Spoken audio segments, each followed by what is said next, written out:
ഇന്ന് കാവൽ മാലാഖമാരുടെ തിരുനാൾ നമ്മൾ ആഘോഷിക്കുകയാണ്.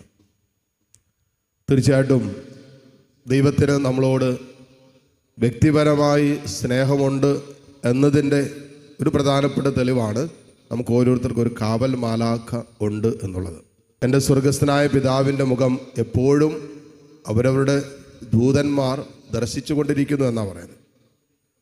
നമുക്കെല്ലാവർക്കും ഈ ലോക ജീവിത യാത്രയിൽ, സ്വർഗം ലക്ഷ്യമാക്കിയുള്ള നമ്മുടെ ആത്മീയ യാത്രയിൽ നമുക്ക് സ്വർഗം തന്നിരിക്കുന്ന, നമ്മൾ പറയില്ലേ, ഒരു ഫ്രണ്ട്, ബെസ്റ്റ് ഫ്രണ്ട് എന്ന് വേണമെങ്കിൽ നമുക്ക് കണക്കാക്കാൻ പറ്റും. നമുക്ക് ഈ ലോകത്ത് ചില സൗഹൃദങ്ങളൊക്കെ ഉണ്ട്. നേരായ നല്ല സൗഹൃദങ്ങളുണ്ടാകാം, ചീത്ത സൗഹൃദങ്ങളുണ്ടാകാം. സൗഹൃദങ്ങൾ നമ്മൾ എന്തിലേക്ക് നയിക്കുന്നു എന്നുള്ളതാണ്, അത് നല്ലതാണോ ചീത്തയാണോ എന്ന് നമ്മൾ മനസ്സിലാക്കുന്നത്. എന്ന് പറയുന്നത് പോലെ നമ്മെ ദൈവത്തിങ്കിലേക്കും സ്വർഗത്തിലേക്കും നിത്യജീവനിലേക്കും നമ്മെ നിരന്തരമായി കൈപിടിച്ച് നടത്താൻ സ്വർഗം തന്നിരിക്കുന്ന ഒരു, നമ്മൾ പറയില്ലേ, ബെസ്റ്റ് ഫ്രണ്ടാണ് ഈ പറയുന്ന കാവൽ മാലാഖ.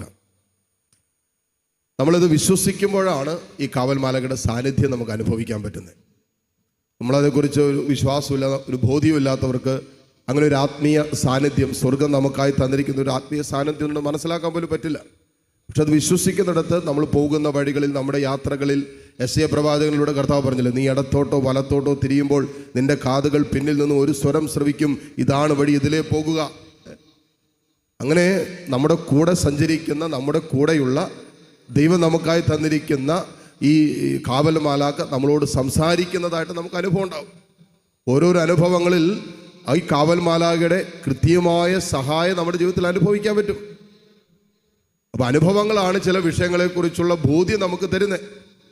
നമ്മൾ കേട്ടത് കൊണ്ടോ എവിടെയെങ്കിലും നമ്മൾ വായിച്ചത് കൊണ്ടോ അല്ല, മറിച്ച് ഇതിനെക്കുറിച്ചുള്ള അനുഭവങ്ങളാണ് നമുക്ക് ഇത് ഒരു ബോധ്യമാക്കി തരുന്നത്. വിശുദ്ധ ഗ്രന്ഥത്തിൽ ഉടനീളം കടന്നു പോകുമ്പോൾ മാലാഖമാരെ കുറിച്ച് കൃത്യമായിട്ട് പറയുന്നുണ്ട്. നമുക്കറിയാം, റഫായേൽ മാലാഖ തോബിയാസിൻ്റെ കൂടെ സഞ്ചരിച്ചതാണ് എന്ന് പറയുന്നത് പോലെ തോബിയാസിന് വഴി കാണിക്കാനായിട്ടും ലക്ഷ്യസ്ഥാനത്തിൽ എത്തിക്കാനൊക്കെ ആയിട്ട് കൂടെ നടന്ന മാലാഖയാണ് റഫായേൽ. ഈ മാലാഖ ഈ തോബിയാസിൻ്റെ കൂടെ നടന്നത് പോലെ തന്നെ നമുക്കായി ഒരു കാവൽ മാലാഖയെ സ്വർഗം നമുക്ക് തന്നിട്ടുണ്ട്, നമ്മുടെ കൂടെ നടക്കാൻ. നമ്മുടെ കൂടെ തന്നെ ഈ മാലാഖയുടെ സാന്നിധ്യമുണ്ട്. ഇത് വിശ്വസിക്കുന്നിടത്താണ് നമുക്ക് ഈ സ്വർഗീയ സാന്നിധ്യം മനസ്സിലാക്കാൻ പറ്റുന്നത്. ദൈവം തൻ്റെ അനന്ത ജ്ഞാനത്തിൽ നമുക്ക് തന്നിരിക്കുന്ന ഒരു സ്പിരിച്വൽ, ഒരു ആത്മീയ സമ്മാനമാണ് നമ്മുടെ കാവൽ മാലാഖ. ഇത് തിരിച്ചറിയാം. നമുക്ക് ലോകത്ത് ഒത്തിരി സമ്മാനങ്ങൾ ഇങ്ങനെ സൗഹൃദങ്ങളായിട്ടൊക്കെ ദൈവം തന്നിട്ടുണ്ട്. നമുക്ക് ഒത്തിരി ബന്ധങ്ങളുണ്ട്, ഒത്തിരി കൂട്ടുകാരുണ്ട്. ചിലവരൊക്കെ നമ്മൾ പറയില്ലേ, ചിലവർക്ക് കൂട്ടുകാരാണ് വലുത്, ബാക്കി എല്ലാത്തിനേക്കാളും വലുതായിട്ട് ചിലപ്പോൾ ചില സൗഹൃദങ്ങൾ മാറും. അത്ര കണ്ട ആ സൗഹൃദങ്ങൾ ജീവിതത്തിൻ്റെ ഓരോ നിമിഷങ്ങളിലും അവരെ സ്വാധീനിക്കുന്നത് കൊണ്ടാണ്. എത്രയോ നല്ല സൗഹൃദങ്ങൾ ജീവിതത്തിൻ്റെ ചില ഇടറിയ വേളകളിലും, തകർന്നുപോയ ജീവിതത്തിൻ്റെ അനുഭവങ്ങളിലും, അല്ലെങ്കിൽ തിരിച്ചു വരാൻ ഒരു സാധ്യതയില്ലാത്ത ചില ജീവിതത്തിൻ്റെ അനുഭവങ്ങളിലൊക്കെ ചില സൗഹൃദങ്ങൾ ചില ജീവിതങ്ങളെ തിരിച്ചു കൊണ്ടുവന്നിട്ടുണ്ട് ജീവിതത്തിലേക്ക്. എന്ന് പറയുന്നത് പോലെ നിത്യജീവിതം ലക്ഷ്യമാക്കിയുള്ള നമ്മുടെ ആത്മീയ യാത്രയിൽ, വിശ്വാസത്തിൻ്റെ യാത്രയിൽ എവിടെയൊക്കെ നമ്മൾ വീട് പോകാൻ സാധ്യതയുണ്ടോ, എവിടെയൊക്കെ ഇടറിപ്പോകാൻ സാധ്യതയുണ്ടോ, എവിടെയൊക്കെ ജീവിതം നമുക്കിനി തിരിച്ചു പിടിക്കാൻ പറ്റില്ല എന്ന് നമ്മുടെ മനസ്സ് നമ്മളോട് മന്ത്രിക്കുന്ന ജീവിതത്തിൻ്റെ അനുഭവങ്ങളിലും നമ്മുടെ കൂടെയുള്ള കാവൽ മാലാഖ നമ്മളോട് പറയും, എഴുന്നേക്ക്, നടക്ക്, മുന്നോട്ട് പോ. ഈ സ്വരം, ഈ ദൈവ സാന്നിധ്യം, സ്വർഗം നമുക്ക് തന്നിരിക്കുന്ന ആ നിത്യസഹായകനായി പരിശുദ്ധാത്മാവിനെ തന്നിരിക്കുന്നത് പോലെ നമുക്കൊരു കാവൽ മാലാഖ നമ്മുടെ കൂടെയുണ്ട് എന്ന് നമ്മൾ വിശ്വസിക്കണം. ഈ കാവൽ മാലാഖയുടെ സാന്നിധ്യം നമുക്ക് സംരക്ഷണമായിട്ടും നമ്മൾ വഴി നടത്തുന്ന അനുഭവമായിട്ട് നമുക്ക് 91 സങ്കീർത്തനം അതിൻ്റെ 11ഉം 12ഉം തിരുവചനങ്ങളിൽ എഴുതി വെച്ചിരിക്കുന്നതിന്, നീ നടക്കുമ്പോൾ നിന്റെ പാദം കല്ലിൽ തട്ടാതിരിക്കാൻ അവർ നിന്നെ കരങ്ങളിൽ വഹിച്ചോളൂ എന്നാണ് പറയുന്നത്. അത്രമാത്രം ഒരു കാവൽ ദൂതനെ അയച്ചിട്ടുണ്ട്. നിനക്ക് മുമ്പേ ഞാനൊരു ദൂതനെ അയക്കുന്നു. സ്വർഗത്തിൻ്റെ ഒരു സാന്നിധ്യം, അത് ഈ കാവൽ മാലാഖയുടെ സാന്നിധ്യം എന്ന് പറയുന്നത് ദൈവം നമ്മെ വ്യക്തിപരമായി സ്നേഹിക്കുന്നു എന്നതിൻ്റെ തെളിവാണ്. ഞാനും നിങ്ങളും ഒറ്റയ്ക്കല്ല എന്ന് സ്വർഗം നിരന്തരം നമ്മളോട് മന്ത്രിക്കുന്ന ഒരു അനുഭവമാണ്, ഒരു ആത്മീയ അനുഭവമാണ് നമുക്ക് സ്വർഗം തന്നിരിക്കുന്ന കാവൽ മാലാഖ. ഒറ്റപ്പെടലാണല്ലോ ഏറ്റവും വലിയ ജീവിതത്തിൻ്റെ ഭാരം, വേദന, സങ്കടം. ഈ അനുഭവത്തിൽ നിന്നും നമ്മെ നേടിയെടുക്കാൻ തക്ക വിധത്തിൽ എപ്പോഴും നമ്മോട് കൂടെ ഒരു ആത്മീയ സുഹൃത്തായി നമ്മുടെ കൂടെ നമ്മുടെ കാവൽ മാലാഖയുണ്ട്. നമ്മെ എത്തിക്കുവോളം ഈ കാവൽ മാലാഖയുടെ സാന്നിധ്യം നമ്മുടെ കൂടെയുണ്ട്. നമ്മൾ ഒറ്റയ്ക്കല്ല എന്നുകൂടി ഈ തിരുനാൾ നമ്മൾ ഓർമ്മപ്പെടുത്തുന്നുണ്ട്.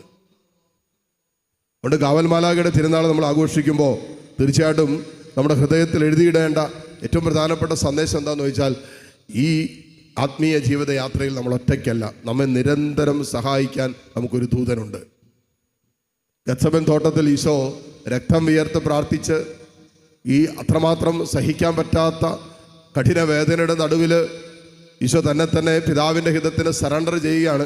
എൻ്റെ ഇഷ്ടമല്ല, നിന്റെ തിരുവിഷ്ടം നിറവേറട്ടെ. അത് പറഞ്ഞു കഴിയുമ്പോൾ വചനം പറയുന്നത് സ്വർഗത്തിൽ നിന്നും ഒരു ദൂതൻ ഇറങ്ങി കർത്താവിനെ ശുശ്രൂഷിച്ചു എന്നാണ്. ദാനിയേൽ സിംഹക്കുഴി കിടക്കുക. സിംഹത്തിന് ഭക്ഷണമായിട്ട് ദാനിയേൽ എറിഞ്ഞു കൊടുത്തേക്കുക. പിറ്റേ ദിവസം രാജാവ് നോക്കും. കാരണം എന്താ, ഇപ്പം തിന്ന് കാണുമെന്ന് വിചാരിച്ചാ വരുന്നേ. വന്നു കഴിഞ്ഞപ്പോൾ ദാനിയേൽ നല്ല സുഖമായിട്ട് അവിടെ ഇരിക്കുക സിംഹങ്ങളുടെ നടുവിൽ. ദാനിയേൽ പറയുന്ന ഒരു കാര്യമുണ്ട്, കർത്താവ് തൻ്റെ ദൂതന്മാരെ അയച്ച് സിംഹത്തിൻ്റെ വായ അടച്ചു കളഞ്ഞു. അപ്പോസ്തല പ്രവർത്തനങ്ങൾ 12-ാം അധ്യായം വായിക്കുമ്പോൾ പത്രോസ് ശ്ലീഹ ജയിലിൽ കിടക്കുക, ജയിലറയിൽ കിടക്കുക. അവിടെ കിടക്കുമ്പോൾ ഒരു സ്വപ്നമുണ്ടാകുന്നത് പോലെ തോന്നി. ഒരു ദൂതൻ വന്ന് വിളിച്ചെഴുന്നേൽപ്പിച്ച് എഴുന്നേക്കാൻ പറഞ്ഞു, അരമുറുക്കാൻ പറഞ്ഞു, പുറത്തേക്ക് ഇറങ്ങാൻ പറഞ്ഞു. അങ്ങനെ ജയിലറയിൽ കിടന്ന, തടവറയിൽ കിടന്ന പത്രോസിനെ രാത്രികാലം കർത്താവിൻ്റെ ദൂതൻ പിടിച്ച് ആ ജയിലിന് പുറത്തു കൊണ്ടുവന്നപ്പോഴാണ് അയ്യോ ഇത് സ്വപ്നമല്ലല്ലോ, ഇത് സത്യമായിരുന്നല്ലോ എന്ന് പത്രോസിന് മനസ്സിലാകുന്നേ. അപ്പോൾ നമ്മളെ സംരക്ഷിക്കാനും നമ്മെ വഴി നടത്താനും നമ്മെ സഹായിക്കാനും നമ്മെ സ്വർഗത്തോളം നമ്മുടെ കൂടെ നടക്കാനും സ്വർഗം നമുക്ക് ഒരു കാവൽ മാലാഖയെ തന്നിട്ടുണ്ട്. നമ്മളെവിടെ പോയാലും ഈ കാവൽ മാലാഖയുടെ സാന്നിധ്യം നമ്മുടെ കൂടെയുണ്ട്. ഈ ബോധ്യത്തിൽ നമ്മൾ ജീവിക്കാൻ തുടങ്ങുമ്പോൾ നിരന്തരമായ ഈ ആത്മീയ സഹായം നമുക്ക് അനുഭവിക്കാൻ പറ്റും. ജീവിതത്തിൻ്റെ എല്ലാ വേളകളിലും എല്ലാ ഏടുകളിലും കടന്നു പോകുന്ന ജീവിതത്തിൻ്റെ എല്ലാ സങ്കടങ്ങളിലും വേദനകളിലും ദുരിതപൂർണമായ അനുഭവങ്ങളിലൊക്കെ എൻ്റെ കൂടെ സ്വർഗം എനിക്ക് തന്നിരിക്കുന്ന ഒരു കാവൽ ദൂതനുണ്ട്. എന്നെ നടത്താൻ, എന്നെ സംരക്ഷിക്കാൻ, എന്നെ പരിപാലിക്കാൻ, എന്നെ ഉപദേശിക്കാനൊക്കെ ഒരു സ്വർഗത്തിൻ്റെ കാവൽ എൻ്റെ മേലുണ്ട്. അതാണ് കാവൽ ദൂതൻ എന്ന് പറഞ്ഞാൽ കാവലാണോ? സ്വർഗത്തിൻ്റെ ഒരു കാവൽ എൻ്റെ ആത്മാവിന് വേണ്ട നിത്യജീവനിലേക്ക്, നിത്യരക്ഷയിലേക്ക് എത്തിക്കുവാൻ തക്ക വിധത്തിൽ സ്വർഗം എനിക്ക് വേണ്ടി ഒരു കാവൽ ഏർപ്പെടുത്തിയിട്ടുണ്ടെന്നായി പറയുന്നത്. ഇത് വിശ്വസിക്കുന്നിടത്താണ് നമുക്ക് ആ സംരക്ഷണവും സാന്നിധ്യമൊക്കെ അനുഭവിക്കാൻ പറ്റുക. ഇന്ന് തിരുനാൾ ആഘോഷിക്കുമ്പോൾ കർത്താവിൻ്റെ ഈ വ്യക്തിപരമായ നമ്മെക്കുറിച്ചുള്ള കരുതലിൻ്റെ, സ്നേഹത്തിൻ്റെ അനുഭവത്തിന് ദൈവത്തിന് നന്ദി പറയാം. നിരന്തരമായി നമ്മുടെ കാവൽ മാലാഖയുടെ സ്വരം കേട്ട് ജീവിക്കാനുള്ള കൃപയ്ക്കായി പ്രാർത്ഥിക്കുകയും ചെയ്യാം. ആമേൻ.